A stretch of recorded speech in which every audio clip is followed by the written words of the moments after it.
So in this video, I'm going to go through a little bit about the functionality within a ticketing system related to the different communication types. So you can talk to different interested parties and how you may be able to do that. So as you can see, I'm already in a new ticket. I'm already creating a new ticket. And the subject of this ticket is the JTouch is not displaying the correct resolution. So what has happened here, what the scenario is that we've had an instructor call the help desk, which is I've selected the source over here, the phones. That's how we were notified of this issue, that the JTouch is not displaying the resolution it should be or that normally does. So again, if you go through here, you see that I've selected as that hardware issue. It's at this campus, BCC, and the room number, which is happens to JTouch. We only have one JTouch on this campus. It happens to be in our MGD classroom, which is C1522. And of course, the hardware type is display. Now, since it's an MGD classroom, there's IMAX in there, so I'm going to select the agent as Paul Railsback. He is sort of our Mac person on this campus, so anything that happens in a Mac classroom, I usually assign it to Paul. So I'll assign him as the agent. Now, what I really want to focus in on here is three different things. What Add Subscribers does, kind of how to do that, and what that means, and why you might want to do that. What Set Personal does, what that means, and again, why would you want to do that.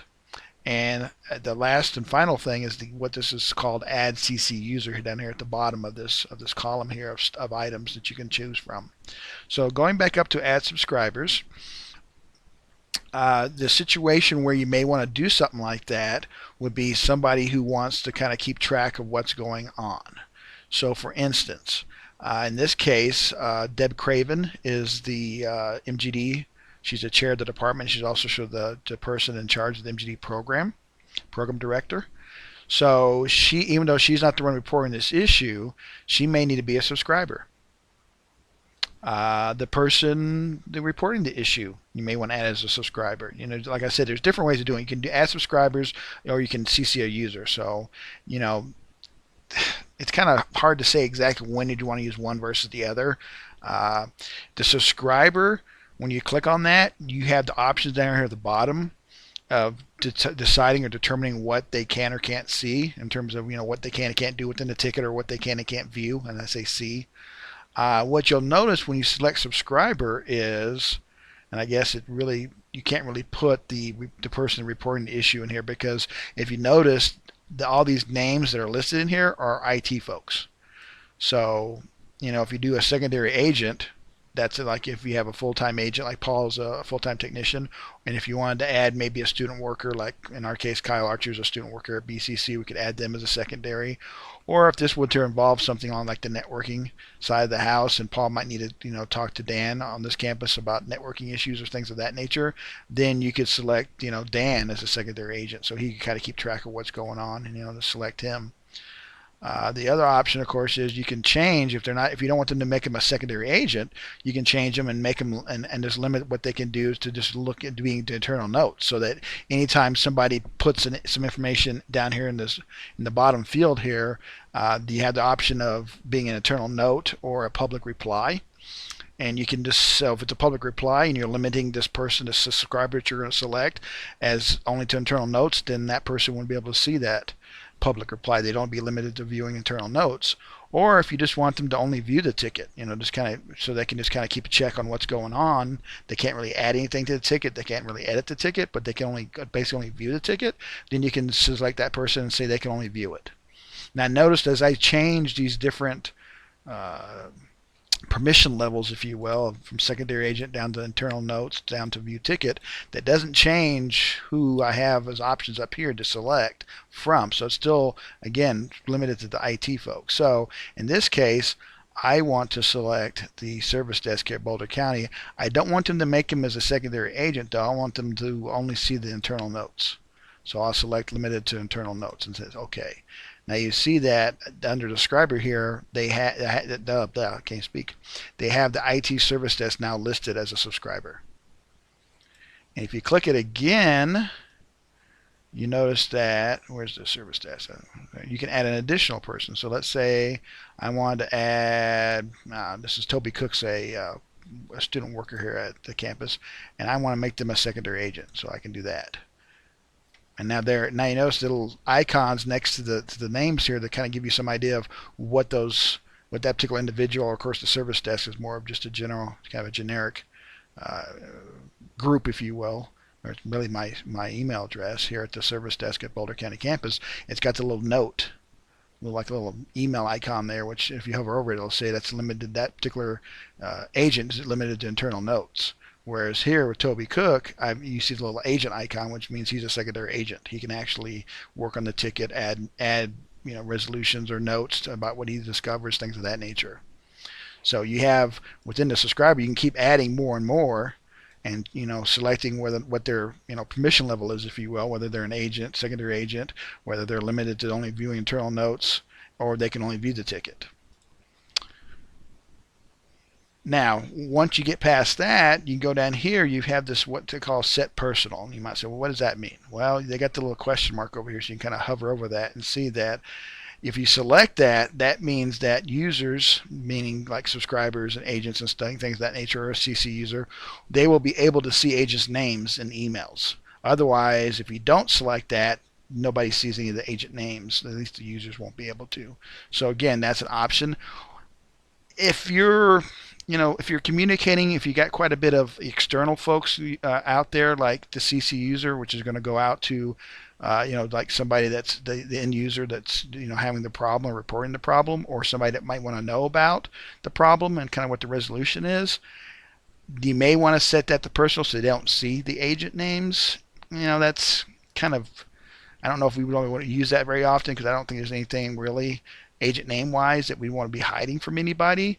It doesn't make sense to select that, or I should say selected or unselected. So if you don't select it, then you're not going to see the agent's names in the email. So it's like, well, you can probably select it all the time so that people can see that. I don't know why we'd want to necessarily hide that from end users necessarily, or from our internal users, such as student workers, that are secondary agents or, whatnot. So, it's a matter of preference whether or not that's really important to select or non-select. It's by default, as you saw, by default, it's not selected. So then the users aren't going to be able to see agent names in emails. I guess that could come, that might be okay, might not be okay. I'm not sure what the rule going forward is going to be, if we just want to leave that unselected all the time so that nobody can see the agent names, or if you want to select it all the time, maybe we make that a default to where whenever you open a new ticket, create a new ticket, that's already checked. I don't know. We'll have to talk a little more about that. But that's basically what that does. Now what you'll notice here, and I'll show in a second, let me make a copy, duplicate this tab over real quick and show everybody something real quick. So back on the tickets page, you will notice here that looks like who is it? Roxanne created a ticket here, and you notice over here in the sort of the summation, this sort of the main page that you look at when you're looking at tickets. I have it filtered to look at all open tickets. That she set this particular ticket to personal, and you'll see that there's a personal, icon or listing here that says they're personal. Whereas down here, you go look at IT support. There's no personal underneath that, so that means that's a public one. So you can kind of identify which ones are personal and not personal by looking at sort of the summary page here and seeing that if this personal is displayed or not underneath the ticket. That would mean it's personal.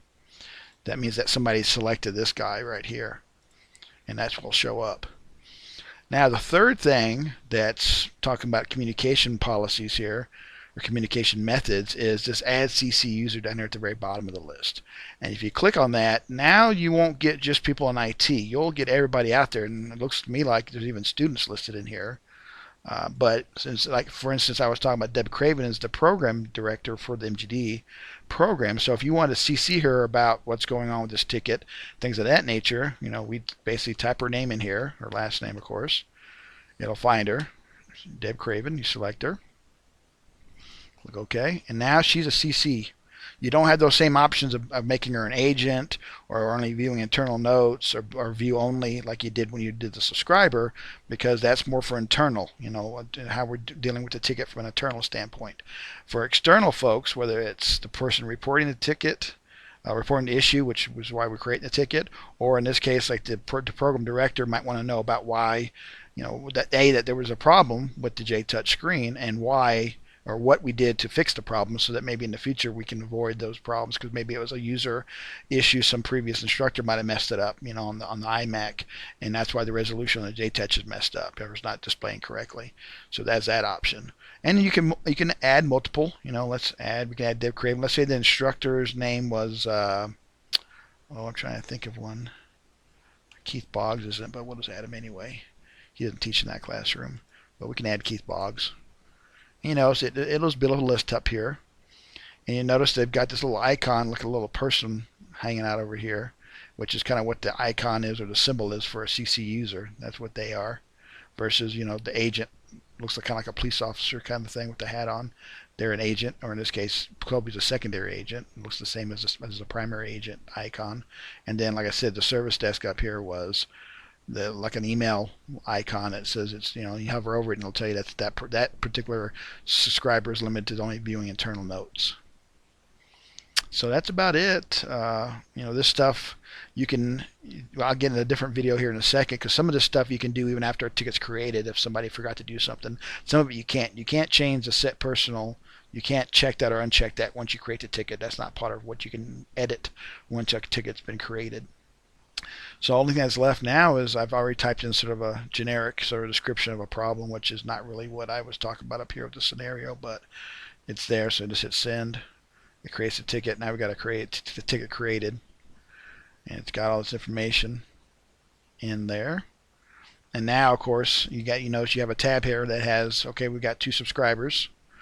One's a secondary agent. One can only view internal notes only. And the watch only would be if I selected somebody that could only view the ticket.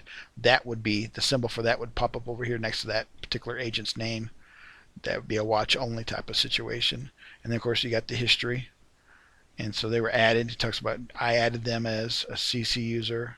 I added Toby as a secondary agent. So, the history of the ticket, all the different changes that have been made, and my user information. And, of course, here's back to the main ticket details. So that's it for that. Like I said, I'll make another video that gets a little bit more into what you can do once a ticket's created. Because, like I said, not all those communication things you can change once you create a ticket. Well, that's it. Have a good one.